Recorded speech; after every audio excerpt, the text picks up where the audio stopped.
about Ajit? He's in the flight. No, Ajit, he said he's on a flight to Trivandrum. I don't know what time is his flight. Shall I check? Yeah, if you can call, that will be good.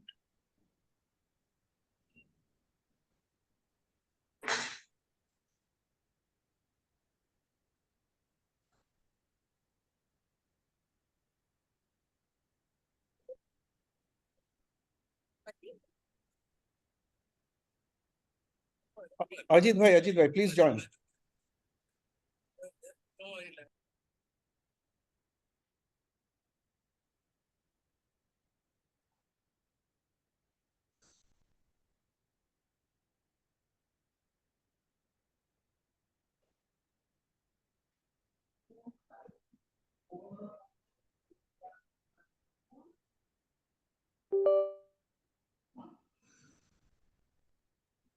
He is taking his luggage. Luggage where? Trivandrum. Oh, he's already reached. Then he can log in, no? Let him. Otherwise, he may take the wrong luggage. Then it will be a problem.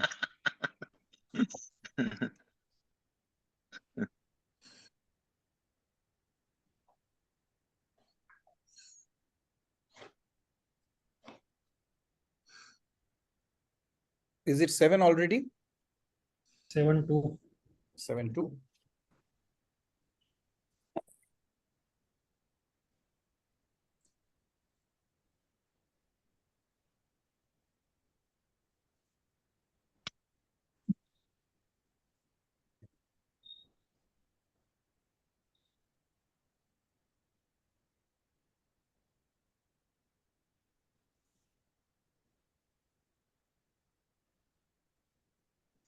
Good evening, Sanjit.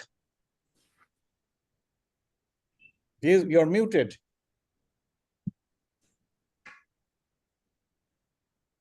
Yeah, good evening, good evening. Hi, good evening, Sanjit. Good evening. Hi, good evening. Hi, good evening, How are Dr. you? Akshay, Dr. Pradeep, Dr. Riban. Hi, how are you? Yeah. Yeah, good, Sanjit. You're getting smarter and smarter with every day. Same is the case with you guys too. It's proportional to the length of your beard.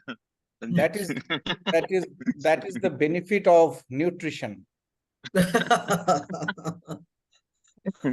Good Yeah. nutrition.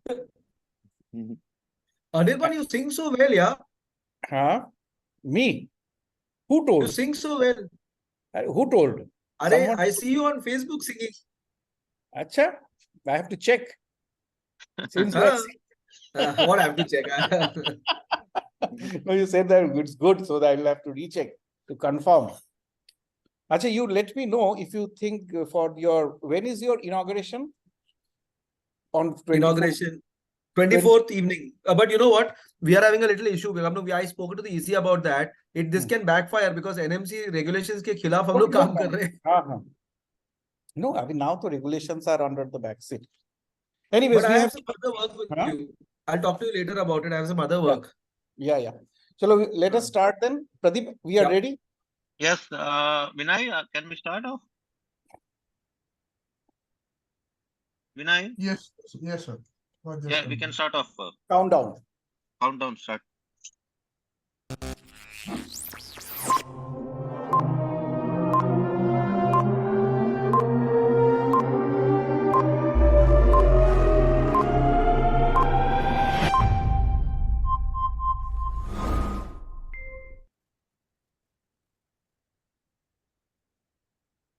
Hello, friends. Welcome and good evening into this brand new episode of GICS Journal Club. We all know that carbapenems are a very important armamentarium that we use against all the notorious bugs routinely encountered. But the fallout of growing menace of carbapenems producing Enterobacteriaceae is becoming a major portent in its use. Today in our journal club, we will discuss a study which highlights this very important potent issue of the use of carbapenems versus non-carbapenems in sepsis. Today, we are joined by our moderator, Dr. Akshay Chalani from Apollo Hospital, Navi Mumbai, our chief expert, Dr. Sanjeet Sashidharan, also from Mumbai, SL Raheja Hospital, and our regular panelists, Dr. Pradeep Rangappa and Dr. Ajit AK. Dr. Ajit will be joining shortly. So before we go on to move before our presenter Ashwini Mane to listen to the study, I would request Dr. Akshay to give a brief introduction to the study, and thereafter Ashwini will present. Yeah, hi and 1.5 hours. hi and good evening to everyone, and thank you, Dr. Anirban and Dr. Pradeep. As we know, when we treat a patient in the ICU, suppose his or her stay becomes more than 1 week or 10 days, ultimately we'll end up in some infections. So either it is CRE or Acinetobacter, and we have a tough time to deal with these infections. So why we choose this article, I'll just let you know whether, as we are aware that there is a significant antibiotic resistance all over. So we don't have a new antibiotics in the pipeline for next few years. So whatever the antibiotic or whatever the drug we have, whether we can do something to reserve this antibiotic for a future course or whether for a higher infection or severe infections. So in that context, when we treat any patients with the sepsis, particularly about the sepsis, not about the septic shock, but when we treat about the sepsis, we have multiple options, and the most common options what we explore is BLBLI. And so when we compare this carbapenem and this other antibiotic, the article will just throw some light whether we can spare this carbapenem, because ultimately at the end of 2 weeks, patient will develop either CRUs or other difficult treat infections. So in that context, this article we found it will give us some idea. So in group of patients at the end of this talk, when we treat these patients, particularly about the sepsis, whether we can explore the option to use either piperacillin tazobactam or 4-generation cephalosporin. So idea about that, we just reserve or just spare the carbapenem. So this article will just highlight the key point on these prominent aspects. So I request Dr. Ashwini to just take over from here and discuss this article, and then we can discuss and put our comments and suggestions. Dr. Ashwini, over to you. Yes, sir.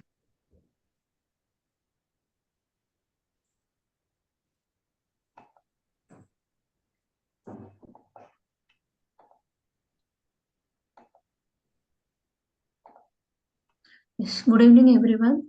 So today's topic is the efficacy of the carbapenem compared with non-carbapenem broad-spectrum beta-lactam antibiotic as initial antibiotic therapy against sepsis. It is a nationwide observational study.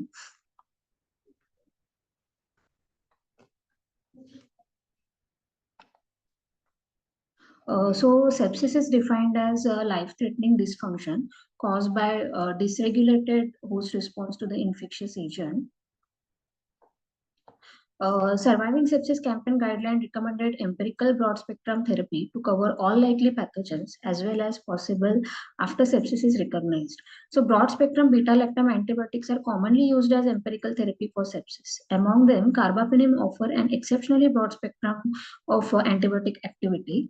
So carbapenems are associated with relatively low mortality in several infectious diseases, especially those caused by extended spectrum beta lactam as a pathogen. For this reason, carbapenem are preferably used antibiotics for initial treatment of sepsis. So simultaneously, the excessive use of carbapenem against sepsis should be avoided because it has contributed to emergence of multi-drug resistance pathogen. The non-carbapenem antibiotics like 4th-generation cephalosporins such as cefipenem, piperacillin tazobactam can be used as alternative to carbapenem in treating sepsis. Thus, there is a need to evaluate difference in mortality and morbidities between carbapenem versus non-carbapenem broad-spectrum antibiotic as initial treatment of sepsis. So this study aimed to evaluate mortality and morbidities in patients with community-acquired sepsis treated with carbapenem as an initial antibiotic therapy compared with those treated with non-carbapenem antibiotics. So materials and methods. So design and setting of this study is, this is a multi-center retrospective observational study conducted in tertiary hospital in Japan in adult patient diagnosed as having sepsis from 2006 to 2019. And the participants or inclusion criteria for these studies are required unplanned hospital admission, not transferred from other hospital, older than 18 years at the time of admission, diagnosed as having sepsis, and received IV broad-spectrum beta-lactam antibiotics as initial antibiotic therapy within 24 hours from hospital admission.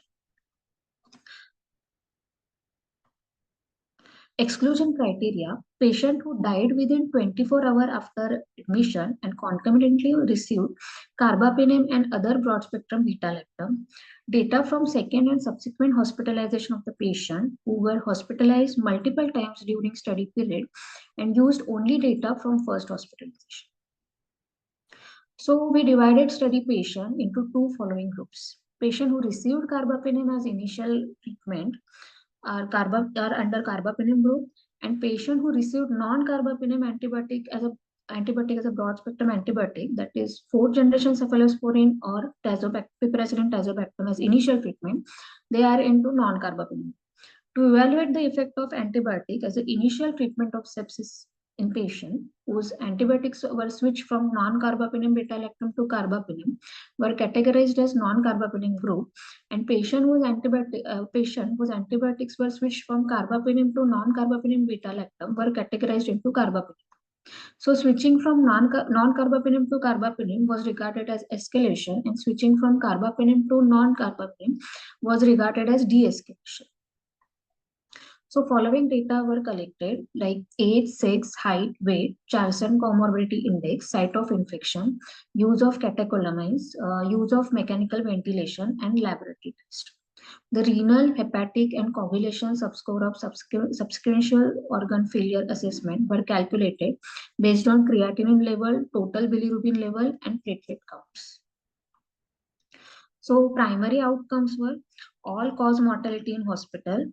Secondary outcome, occurrence rate of acute kidney injury, occurrence rate of enterocolitis due to Clostridium difficile, prevalence of methicillin-resistant Staphylococcus aureus infection or methicillin-resistant coagulase-negative Staphylococci infection, and prevalence of multi-drug resistance pathogen infection. Rate of patient who received antibiotic for more than 7 days, rate of patient who received antibiotic for more than 14 days, rate of patient who received broad-spectrum antibiotic for more than 7 days, and rate of patient who received broad-spectrum antibiotics for more than 14 days. So regarding statistical analysis, due to retrospective nature of the study, imbalance in covariates at baseline between the groups were assumed to be present. To account this imbalance, propensity score method for inverse probability treatment weighting was used. C-statistics was calculated to evaluate the goodness of fit. Standardized mean difference was used to examine the balance of patient characteristics between the two groups before and after inverse probability treatment weighting adjustment, where greater than 0.1 was considered imbalance. We evaluate the differences in survival benefit between carbapenem and tazobactam piperacillin, carbapenem and fourth generation cephalosporin, meropenem and tazobactam piperacillin, meropenem and fourth generation cephalosporin separately. A p-value of less than 0.05 indicated statistical significance. A significance level of 0.2 was used as statistical inference for effect modification. All statistical analyses were conducted using Stator data analysis and statistical software version 17.0. So results are total 5,34,739 patients required unplanned hospital admission from February 2006 to December 2019 were included, out of which 1,22,843 adult patients were admitted from outside hospital and diagnosed as having infectious disease. Out of that, 36,787 patients were diagnosed as having sepsis at the time of admission. 7,907 patients were administered a broad-spectrum beta-lactam antibiotic within 24 hours from hospital admission. So 515 patients were excluded for the following reasons. And the reasons were second and subsequent admission, death within 24 hours, concomitant use of the carbapenem and broad-spectrum antibiotic, and 7,392 patients with sepsis. 7,392 patients with sepsis who received broad-spectrum beta-lactams.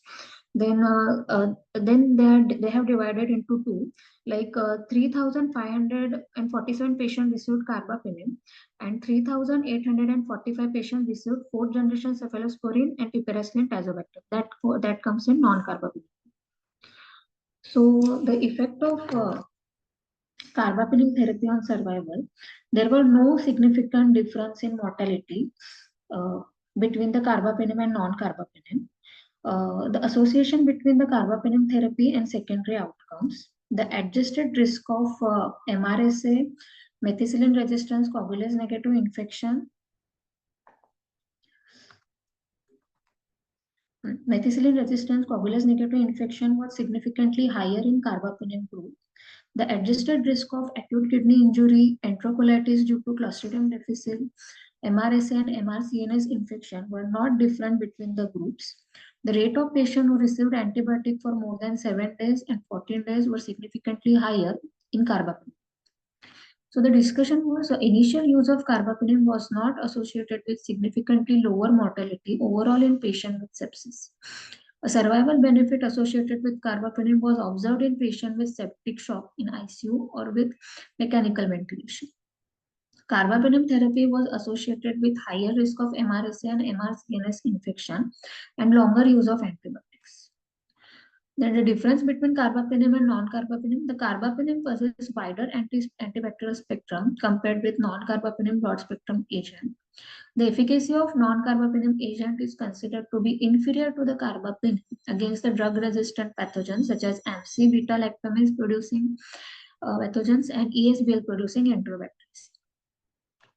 Optimal target for carbapenem therapy is the carbapenem have potentially higher efficacy as initial therapy in sepsis. Their indiscriminate use should be avoided because of risk of drug resistance. Carbapenem use has been reported to be associated with significant increase in risk of carbapenem resistance enterobacteria. The global spread of drug resistance pathogen associated with the liberal use of broad spectrum antibiotic has become serious public health problem.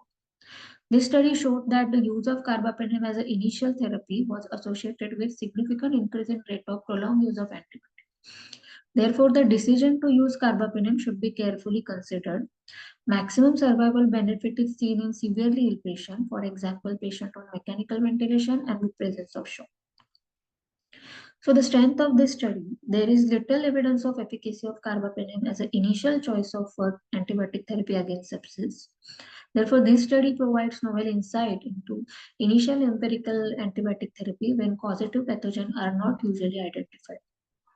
The large sample size allowed us to explore the efficacy of carbapenem by taking large number of confounding factors into account, which enhances the robustness of this method and minimizes biases. Now, the limitations of study. The diagnosis recorded in the administrative claims databases are generally less accurate than those in prospective study. Selection bias may exist due to data extraction and study inclusion criteria, which did not include patients whose laboratory data were not recorded in database and patients who received concomitant beta-lactam. Baseline characteristic and severity of illness were different between two groups. So it is hard to remove residual confounding due to unmeasurable confounding factors. Although the study results are based on nationwide data in Japan, it may be difficult to directly apply these results to other regions because of the regional variation in pathogen and pattern of drug resistance. Although the database recorded the accurate date when antibiotics were used, it did not include the detailed time of administration of antibiotics. Thus, we did not interpret the study finding from viewpoint of pharmacokinetics and pharmacodynamics. We could not speculate on the reason from switch of the antibiotic from viewpoint of culture and susceptibility because database does not contain such a data. So the conclusion is compared with non-carbapenem broad spectrum antibiotic, carbapenem as initial therapy were not associated with significantly lower mortality overall in patients with sepsis. Thanks. Thank you, Ashwini. That was a very good presentation. And now we will go on for dissection and discussion on the salient aspects of the study, as well as on the salient aspects on the subject of the study, considering that this subject has widespread implications besides those factors which have been underlined in the context of the study. Although we know that it's a retrospective study, an observational study, and it is usual to have the limitations, and the authors have listed those limitations in a serial manner to make it clear that this study is not a full proof of its claim. But I go on to start with Akshay, who is moderator today. When you look into this study, first things first, and you see the results, over 35,000 patients, near 36,000 patients had sepsis at the diagnosis. And finally, only 7,000 receiving antibiotics within the first 24 hours, within the first hour. So what does that mean, Dr. Akshay? No, it's possible basically that inclusion criteria are very strict, and the patients who directly come from the hospital, those come from the home, not from refer from the other hospitals. So it's possible that the selection criteria before they made a study, it was very strict, and I think it should be very clear what you want to see, what is your hypothesis and all that. So I think if you stick by your principles when you carry out the study, that makes sense that those who are doesn't fit into fulfill the criteria, they has to be out of around 35. Only 7,000 came into the picture. It's possible that this is very out of the critical care, but their primary health system is little more better, actually, what I can say. Well, if it's better, then I see that the numbers doesn't seem to reflect that, because yes, Sanjit, you are muted. Sanjit, can you please? Yeah. What I understand is the inclusion criteria was pretty clear actually there.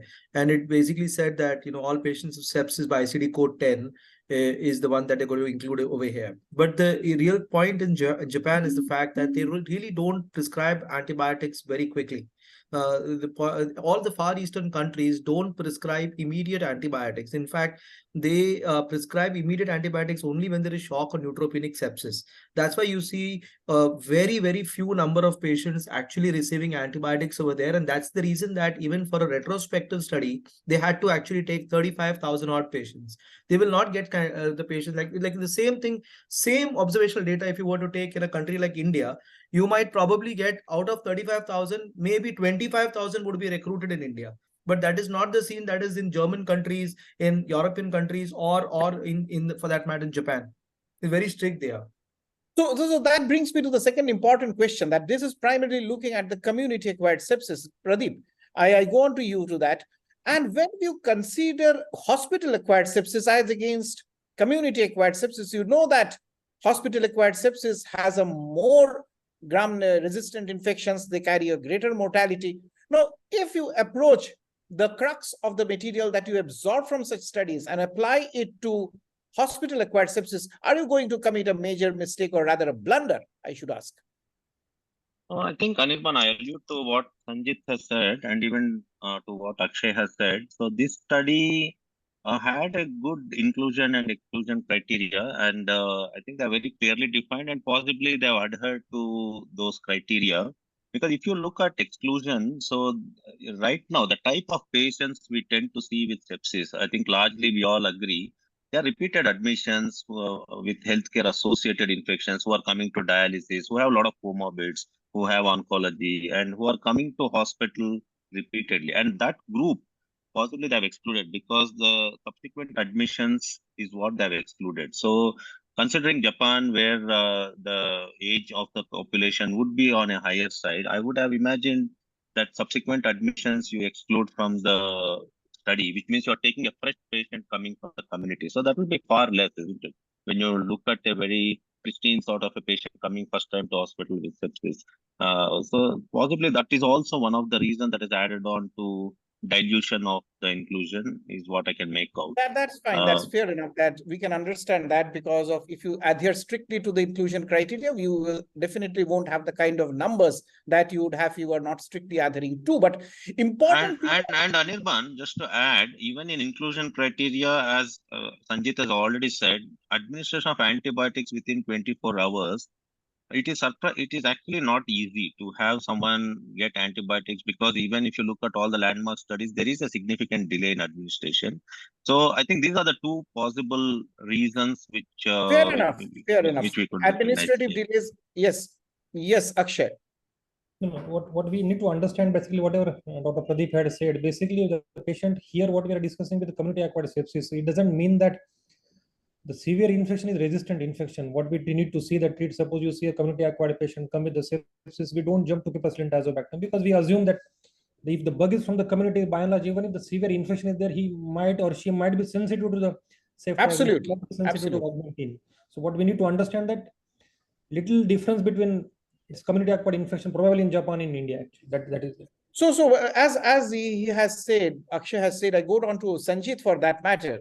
But this study has also shown in the subgroup analysis that definitely there is difference in the claims that it is there is no difference, that doesn't work if the patient is on shock, if a patient is on ventilator, or if patient is in the ICU. So the sicker patients are the ones in which probably the carbapenems should be reserved, and if they're reserved, they will give a better answer. The response. And Absolutely. So this is something that we all know, that those patients who are reasonably sick enough that they warrant invasive IV catecholamines, or they warrant an ICU admission. These are the ones that usually would form that 10 to 12% group of patients that would be the ESBLs that are coming from the community. And we know from time and again results, excluding patients from urinary tract infections, whereas rest all infections, we know that meropenem or carbapenems would probably work. So it's no surprise to see the fact that those patients who were sick, requiring ICU or IV catecholamines, did not really follow the same conclusion. So this is when you broadly put the whole thing into sepsis, because the number of patients who are other than the ICU and the ones that are sick are much, much higher. That is why it appears that in sepsis as a broad term, they are saying that it is equivalent. Absolutely. And also one more thing, I will go to Pradeep for that. If you see this, if you realize the situation that sepsis can occur because of the source of infection in the lung, it may be in the bloodstream, it may be in the urinary tract, it can be any other areas.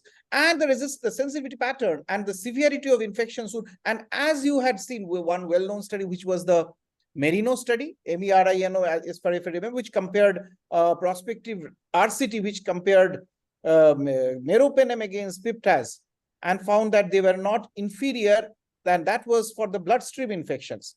Now, do you think that this, considering meropenem or any carbapenem to be of equal value, that actually also should depend upon the site of infection? Yeah.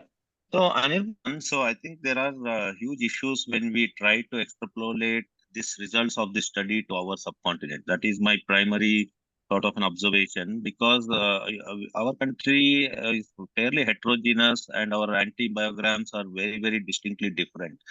So, I think when we read this paper, the first thing that I reflected upon is our data. How is our data doing in India? Because if you look at this paper, I think I have to congratulate Ashwini, who has presented exceedingly well. So here they put the figures of MDR, Pseudomonas in this particular paper as 2.4%, which is comparable to countries like US and Italy. But this is not the sort of a percentage that we have in India. So if you have to reference our bugs in India, so possibly the best paper that we have or the data we have is the SMART study, which was published in 2007. So there, if you look in 588 samples that they analyzed, which is the biggest sort of a epidemiological data of the resistant bugs. So in that, 79% of the E. coli were ESBL producers. So here the whole contention is that which antibiotics we would use upfront in our country. So it really opens up a new perspective that whether this study and the results of this study, can this be extrapolated in some form to our country, where your ESBL, which is coming from I'm talking about community ESBL in this SMART study, was found to be up to 70 to 75% or in that range. So can we really extrapolate this study where you're talking about a very low ESBL prevalence in these countries? So that will be my primary observation when we look at this study, because the type of the microbiological flora we have in our ICUs and in our country is very distinctly different. And when you are dealing with a big ESBL load in our country, can we sit and sort of deliberate whether we start carbapenem or non-carbapenem would be premise, Anirban. So I would So like to that hear is our comments about our microbiological burden from Sanjit and Akshay also. Whether this study is first of all relevant to our Indian subcontinent. No, it's very much relevant as observation. part of the South Asia, because the kind of the bugs that they have identified, the organisms, they are similar. The organisms are the similar, although their resistance pattern may vary, but their properties are similar. Than what you have said just now, I move on to Akshay with asking the same question, that if it is a Pseudomonas, what will you do? Will you use carbapenems, or do you rely on your non-carbapenem beta-lactams? Given the choice, two things: what is your flora actually in the practice where you work? Given a choice, if there is a septic shock, whatever is there, I prefer a carbapenem. But if the patient is sepsis, I'll keep a low threshold to escalate to carbapenem. This is the answer to your question. But if the patient... that is something which is very important, and I go to Sanjit for that. You know that non-lactose fermenters, particularly Pseudomonas and particularly Acinetobacter, if they're from unusual sites, if they're from the pancreas, if they're from other sources of sepsis, this is the where carbapenems have been found to lack efficacy, isn't it, Sanjit? Yeah, so it boils down to the same thing, that depends on how or which kind of patient you are dealing with. Is this patient having a source of infection at a organ where the beta-lactam will not penetrate? So it all depends on what the clinical circumstance or context in which we are actually dealing. So that's why the problem with these observational databases is the same fact that you can't really remove all the confounding variables. It's just not possible to do that. So it cannot match a prospective randomized control trial in any which way. So even if I were to extrapolate or think whether I can use the study, I think it's no, I can't use the study at any given moment, because after all, this is a propensity scoring which will try to remove confounding factors, but will not remove the entire confounding factor. So actually, to get a causal relationship, it is kind of impossible with an observational database. And that is also very important, Sanjit, as you have said a part of it. Let me finish the other part, is that there is a very, very big concern whenever we think of something on the selective pressure on the emergence of drug-resistant organisms. And therefore, if you see today the emergence of organisms, and if you follow their trend, does it follow a linear pattern with regard to the use of carbapenems? Or does it follow a haywire pattern or a haphazard pattern in which it is too difficult to say that overuse of carbapenems is leading to such kind of resistance? So, it doesn't need to be a carbapenem. It can be any antibiotic given in the wrong place at the wrong time at the wrong duration can lead to antibiotic resistance. It's not limited to a single antibiotic. So if you were to compare carbapenem given versus beta-lactam, any other antibiotic, will the resistance increase if I use carbapenem more than beta-lactam? No, it's not that way. It actually depends on the duration of antibiotics that we use. And what we know is the most easiest way to reduce resistance is to actually cut off and stop antibiotics very quickly. And that's why even the recent guidelines have gone on to say that even in pneumonia, we should stop the antibiotic by day 7.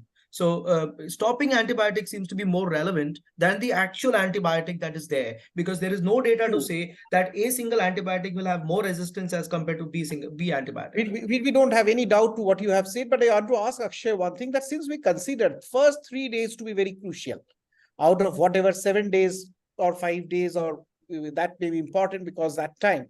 Now, when you think that it's always our standard, our benchmark relates to the mortality. And when we talk of mortality, it is an all-cause mortality. Now, do you think that by changing the goalpost, we would be able to better identify an antibiotics penetration into the core issue, or select something other than all-cause mortality?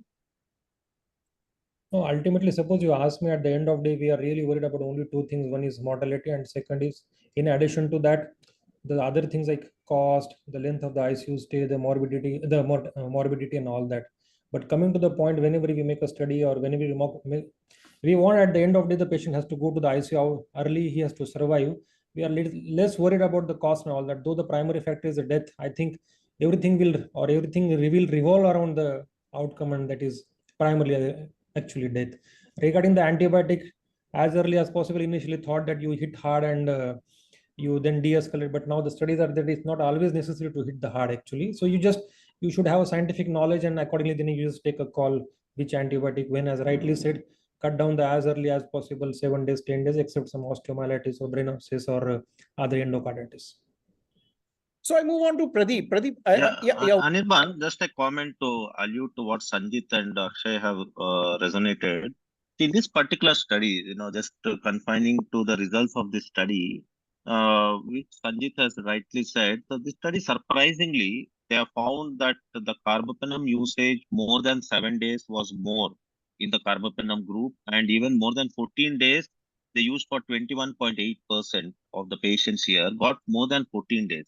We don't know the exact reasons, and 64.5% got more than 7 days, which means although they picked up a selective pressure on carbapenems, and the duration of usage also was much prolonged in this group as compared to non-carbapenem group. So goes on to show, the authors also in discussion, I think Ashwini can recall in discussion, they do mention they do not know exactly why the clinicians possibly prolong the duration of carbapenem group antibiotics for a much longer period of time. So maybe we could only hypothesize possibly these patients were sicker, so the clinicians continued to use this for a longer period of time. So although that was that the does not finding in this explain study. the situation fully. You're right. One No, important thing. what they have said, that same Dr. Rangappa has said, ki probably the duration of ICU, the mechanical ventilation, the carbapenem group selected was, they are more sicker. That is the reason that there is extended stay of antibiotic, extended stay in the ICU, mechanical ventilation, and more of the carbapenem groups more than 7 days. More Yeah, sick that's than what not. That's understandable. That's understandable. But what is interesting, another important aspect, Pradeep, is And that Anirban, you asked about what other endpoints one can look at for, you were asking apart from mortality, maybe microbiological cure rate is something I would have felt is important to see but the is it effectiveness of possible to retrieve always microbiological cure? It's a retrospect, they would have done repeat cultures, I would imagine. Sanjit, your thoughts on this? So I think mortality is not at all an endpoint that it should be done in critical care. And we know time and again that there have been numerous and umpteen data that have tried to change mortality, and it has never happened. It's hardly 12 to 13 studies have actually shown some change in mortality. So mortality is a very, very difficult term to target when it comes to any kind of trial. And I think softer endpoints like length of stay, collateral damage, renal toxicity, liver toxicity, and things like that would probably be the way the trial should be designed. I think design of the trial with respect to mortality actually makes the trial become very, very poor on strength. Acha, well, at this point, I will take an important question. A question has come from a viewer who is from Indonesia and who asks that, is it possible to combine carbapenem with other antibiotics as combination therapy, which of course we always do? What clinical conditions do you think we should consider to switch or choose carbapenem over meropenem? Of course, what I think she means is that other carbapenems and not meropenem. So that brings out, maybe I can refine this question, is that one, two-part I break down. What are the conditions in which you should consider carbapenem plus therapies as against any particular, or two drugs against any particular pathogen? And number two is that when to choose meropenem over other penems. That may be your biopenem, that may be your dodipenem, or that may be any of the newer penems that you can think of. So yes, Akshay. No, to answer this question, when we use a carbapenem, we just need to know that it will not cover MRSA, it will not cover. No, we are not talking about MRSA. We are talking about gram-negative per se. Double coverage against gram-negative. Yeah, unless there are only few studies, febrile neutropenia and all that, where you can think of a, or when to start with, you don't know what exactly is a gram-negative bug, then you can combine this carbapenem with the other molecule. But by and large, even if there are pseudomonas, now studies that showed that single drug is sufficient enough. Now coming to the question whether pseudomonas, you don't use ertapenem, pseudomonas slightly better. This you just need to know there are some efflux mechanism where sometimes you can see a sensitivity where it shows sensitive to meropenem but not sensitive to the imipenem. That group of patients you can select one carbapenem or another. But ertapenem, by and large, pseudomonas, you just keep, you don't prefer that. Sanjit, this question, probably you have missed it out. They had two parts, which our viewer from Indonesia wants to know. One is that when is it necessary to combine another drug with meropenem? I mean to say not MRSA, antifungal, etc. against a gram-negative, number one. And number two, when to prefer meropenem over other drugs, be it BiaPenM, be it any other of the penems that you can think? All right. So interesting question, but this question I would put it this way, that when there is septic shock, in the presence of septic shock, that entity, whether it's septic shock or neutropenic sepsis, the only intention to actually give a double gram-negative cover would be to broaden the spectrum as much as possible. I mean, to broaden the antimicrobial resistance pattern to as much as possible would be the only intention when it comes to septic shock. If it just comes to pure sepsis, I think we have a large amount of window period before we can actually identify the bug and the resistance mechanism. So in septic shock, yes, that is one place where, just to broaden the entire spectrum, I would use double gram-negative cover. When I say spectrum, it doesn't mean different bacteria, but broaden the spectrum to cover antimicrobial resistance patterns. So that is where I'd probably use double gram-negative cover. And when it comes to whether I'm going to use which carbapenem above the other, ertapenem is definitely not something I would anytime use because of its very horrible pharmacokinetics and pharmacodynamics. It's not going to reach anywhere. It's got very difficult ways to dose ertapenem unless it's an OPD drug or something that goes as a step down. It can't be used empirically. We're talking of empirical therapy. So when it comes to empirical therapy, there is nothing that you can say that meropenem is better than imipenem or is better than, for that matter, doripenem, where there are some studies that talk about doripenem in ventilator-associated pneumonia not being very good.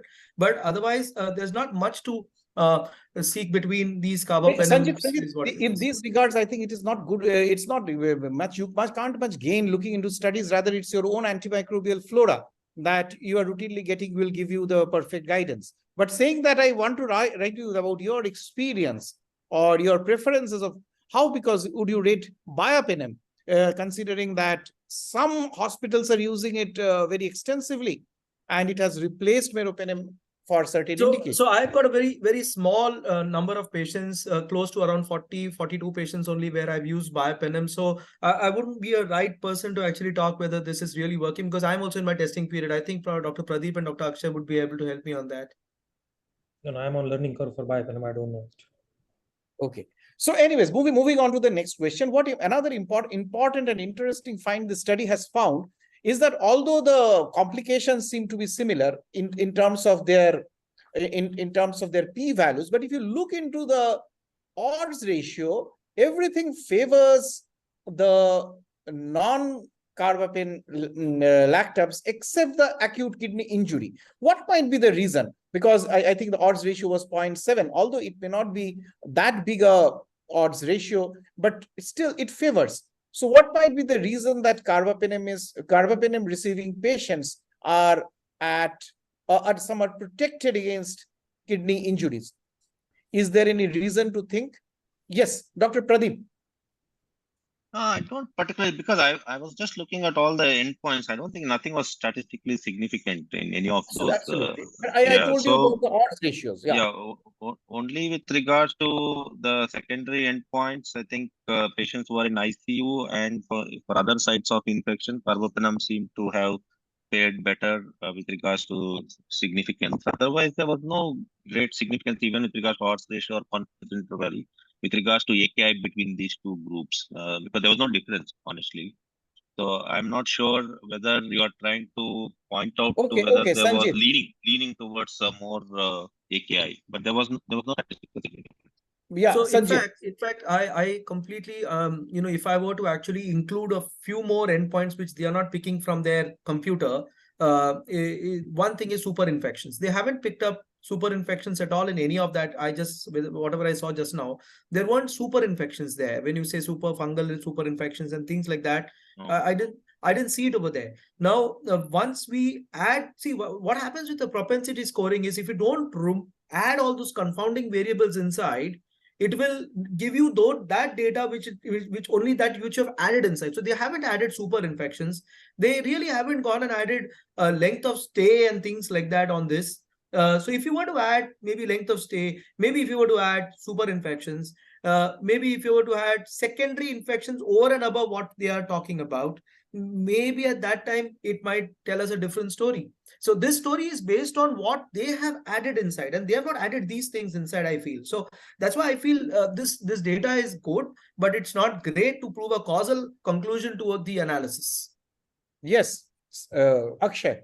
The only possible what doctor you are asked that acute kidney injury is it possible that those who are more sick because of the primary pathology they has a kidney injury on the top of that nephrotoxicity because of the carbapenem group, that is in addition. So the infection has nothing to be blamed. It's the organ dysfunction per se. That's what you mean. All bad factors coming together, the No. sickness of the patient, antibiotic on the top of that, and they're more sick. But antibiotics per se would not cause any No. All bad factors together coming together, I'm saying. See, probably, Anirban, for acute kidney injury, the odds ratio is 0.7 and confidence interval is 0.8 to 1.16. P-value is 0.7. So there's no That's a difference. narrow confidence interval. So you see Yeah, all values lie between that. Why are we stressing that this AKI is more in the carbapenem group? I No, mean, it doesn't make any. if you see the other odds ratios, you see they are all exceeding 1. These are all greater than 1. And Yeah, this is but the confidence- only one which is. But confidence interval tells us it's of no significance anyway. No, but if it is a narrow confidence interval, means all the ranges in that, and it includes 1, then definitely you have to take it. You have to accept that there is, even if it is maybe insignificant statistically, but still there is some amount of benefit. Yeah. But giving aside But that, just to add on to what Sanjit was asking, I think this study, although it did not show all the super infection, but they did mention about MRS and MR cons, which was higher in the carbapenem groups only. So possibly it sends out a signal. By using very high-end antibiotic, you are putting a burden of someone developing gram-positive resistance with MRSA. That's what they have found in this. So maybe an indirect signal towards that resistance patterns will evolve. So they've used carbapenems for longer period of time, and maybe MRSA and MR cons was higher in that group. So this was the finding, and that did attain statistical significance in this study. And that's very confusing, actually. If you ask me, why would a gram-negative infection, which would probably cause resistance pattern if you use too much, to a different gram-negative spectrum resistance, actually a gram-positive resistance, which is very surprising. Why would you select out MRSA rather than selecting maybe a KPC or an NDM or something like that? It's surprising, actually. Very true. Another point which also has been shown is the Clostridium difficile. And if you see the rates of Clostridium difficile infection, then also you can see that there is a marginal difference, if not, even if that doesn't translate into a statistically significant difference, but it raises a certain difference which seems to favor the carbapenems. Now, any particular reason why the choice of non-carbapenem beta-lactam can affect the Clostridium difficile? Although we don't see that much of Clostridium difficile in India, but if you are using a non-carbapenem beta-lactam, there is a risk. The book says, the studies say. So can we be selective on our selection of this non-carbapenem beta-lactams with regard to C. difficile? Yes, Akshay. Difficult to say, actually, because the study, before reading the study, I thought that carbapenem will show more number of the same Clostridium difficile, but by the end of this, I realized that the non-carbapenem showed more of enterocolitis. Try to find out what is the possible explanation for that, but Yes, Sanjit. What is clear is broad spectrum cephalosporins can actually lead to Clostridium difficile. So if you look at 4th generation cefepime versus, say, piperacillin and tazobactam, cefepime would have a larger amount of Clostridium difficile as compared to piperacillin and tazobactam. However, the opposite of that, when you actually broaden it to meropenem, it doesn't really cause so much of C. diff. That's what it is. So very difficult to say whether meropenem is causing it or whether the duration is causing it. That now that cefdiericol is upcoming, and there will be a tendency to use it, so there will be a likelihood of again Clostridium difficile going up. Yeah, that is very high possibility. Once cefdiericol comes in, there is a very high possibility that we might be dealing with more amount of Clostridium difficile. And that's why when Akshay said we probably use piperacillin and tazobactam, I think when it comes to C. diff, maybe it's a more protective mechanism as compared to any of the antibiotics. Well, there is one more question coming up in the chat box from one of our viewers who asked that, is it better to go with regular dose of antibiotic, or should we need to modify the dose according to the clear? So that, of course, the answer is simple, that we need to modify as per the Cocker-Gall formula, because some say saving patient is primary, then thinking about modifying dose. Well, as you know that it's a loading dose is very important in any patient with sepsis or septic shock. And again, the augmented renal clearance is also an important. So high dose is something which has to be always adhered to, at least in the initial period, followed by, of course, the lack of response and titration. So anything to do with the dose, Pradeep, would you like to take that question and further improve Sorry, upon? Anirban, I was just getting a phone call. Can you just repeat the Yeah, question? Or Yeah, tell Akshay. Yeah, the question was the dose of the drug. What I was feeling basically here in the article, they did not mention whether this antibiotic the patient received through the continuous infusion or a bolus dose. So whether that makes a significant difference, we really don't know. But as we know that carbapenem, all this time dependent killing. So whenever the choice, when you're using the septic shock, better to use as a continuous infusion rather than the bolus. This was a question, Dr. Pradeep, actually. Okay. Yeah. Okay.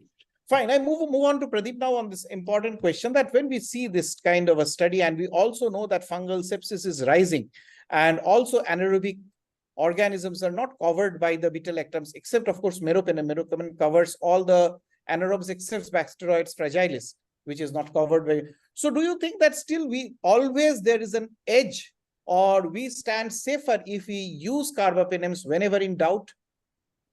Yeah, that's a good question. See, Anirban, there are no direct answers for such a broad-based questions when we talk about different spectrum of infections in ICU. I'm sure all of us agree on that, because we have to stick to the basics of our approach to treating an infection. So, and based on sound antibiotic stewardship program and your protocols, and governed by the protocols prevailing in your hospital. So that would be the starting point. And whenever a septic shock comes, obviously there is a good sort of a clinical profiling of the patient that needs to happen, and some sort of a clinical decision with regards to your assessment, guided by your assessment at what is the source of infection and what are the likely pathogen that you are thinking of in that particular patient, that would determine the empiric choice of antibiotic. So to just give an example, suppose you have a community acquired pneumonia who can come with septic shock.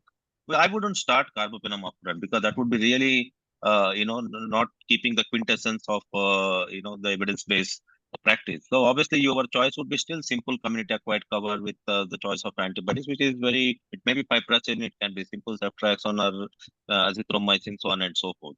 But if you are getting a patient with UTI, with septic shock, with a pyelonephritis in India, in my ICU, I would start carbapenem upfront, keeping again the evidence in mind that the SMART study, which is a good study, we have to keep in mind our ESBL burden is very high, and 70%, more than 70%, to be very precise, community acquired ESBL in this particular SMART study is 80%, and club pneumonia 63%. So given that load, I will have to start carbapenem as an upfront, and then I will definitely de-escalate based on the sensitivity pattern. If it is UTI, if it is intra-abdominal, I got your point. so on and so forth. So I would adopt the principles of your sound scientific and the clinical principles in guiding my choice. So I wouldn't put everything into one blanket and say I will go carbapenem or I'll go to piperacillin or any other cephalosporin. I put the same question to Sanjit in a smarter way than I did it to use Pradeep. I will say that given all the clinical profiling, and after meeting the safety concerns, at the end of the day in septic shock, is meropenem a safer bet always, Sanjit, or carbapenem? Yeah. So again, it depends on where the infection is really speaking. But yes, if you say a UTI is there, or you have to choose an empirical antibiotic, yes, in septic shock, there is no doubt about the fact that a high dose carbapenem is what I would use. There is no doubt about it. But what I would add along with it would be purely based on the judgment of where the infection is, where it is, and what kind of infection are we dealing with. Yeah, I would not rush to a judgment. I would look at it clinically as a syndrome. I would look at where the likely source of infection is, and accordingly make my judgment on this, because I think there is no single antibiotic that will probably work in these in these kind of diseases. Probably you need a lot of clinical know-how to do this. So, Akshay, when we see the future antibiotics that are peeping into us, meropenem, varroa, then imipenem, relibactam, so all those BLIs combining with the penems. Now, what do you think? Is it going to further add on to the selective pressures of MDRs? So in addition to the selective pressure, there is a prior pressure that I should not say, but coming to the point, actually, I think we need to optimize this antibiotic stewardship program as much as possible. And whatever we do, it should be a scientific background on that. Once hopefully, I think the more resistance we get, we are bound to do more research and more antibiotic will come. People will do more research and the more antibiotic will come in the market. So, and whenever you, I think, use an antibiotic, we should be not always first to use, but not always the same time, not always last to use it, but judiciously, I think we need to use it. And once this new antibiotic comes, it will open a new plethora because we don't know what are the long-term side effects and other things actually. So we have, yeah. But just to make your question a little more convoluted, the way I would look at it is now with the increasing burden of CRE, which is carbapenem resistant enterobacteria that is happening. So there may be a more selection pressure on the newer cephalosporins. It may go the other way, where I'm already seeing people tend to overusing ceftazidime, avibactam, and now you have newer fifth generation cephalosporins like ceftarolone, tazobactam, and cefderichol, which you're telling. And even the IDSA guidelines, if you look at the most recent guidelines for Pseudomonas, there is more emphasis on usage of these newer sort of cephalosporins like ceftazidime, avibactam for this difficult to treat Pseudomonas and difficult to treat gram-negative bugs. So there is already some shifting happening towards later newer generation cephalosporins. So maybe the selection pressure is going to be more to the cephalosporins in the days ahead, with CREs increasing in India. So that would be a distinct spectrum that we'll be challenged with. And that is what we need to be geared up for, is what I feel at this point of time. Yeah, in fact, carbapenem sparing is something that is, I think, not there anymore. It's actually out. It's more of we are trying to spare what is coming in. It's not really carbapenem sparing anymore. Yes, I think that's very valid. That's very, very valid. Yeah, absolutely. We need to safeguard for the future.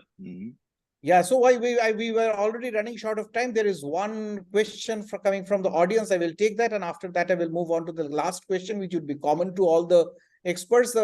Ibrahim Abdullah asked that if a patient has a CRE bacteria, whatever Pradeep was mentioning, CRE, so it has come probably, does high-dose meropenem 2 grams prolonged infusion 8-hourly overcome the resistance? Yes, Pradeep, would you like to answer that? Answer is no, because CRE means it is intrinsically resistant to carbapenem. So the choice, obviously, carbapenem will not be the choice. So you have to look at the ceftazidime, avibactam, clearly understanding it won't cover Acinetobacter. If that is not available, you have to think of polymyxins with aminoglycosides or phosphomycins in that order. So minocycline, so on. So there are different group of antibiotics in combination you may have to think. If ceftazidime, avibactam for some reason you are unable to use, and the newer cephalosporins are making their inroads here. So you have to watch out for this. And of course, you have to look upon your place, the local antibiogram, their susceptibilities and the resistances to work upon the problem. Unless it is KPC. Unless it's KPC. Because if it's a KPC, then maybe you can give a double carbapenem. Double penem. So it's also that it's not that clear. But before we end, we want to take the common question to all our experts. The first, I will start with Akshay. In the background of this study, when you see carbapenem versus non-carbapenem as an initial empirical therapy, what would be your universal choice? Yeah, when the answer in this context of this study, actually, the patient is septic shock. One thing is very clear: don't use the piperacillin, tazobactam, or cephalosporins. Prefer a carbapenem. Patient is sepsis. Your antibiotic strategy, your strata, your flora, you can afford to use a piperacillin, tazobactam. That's my study.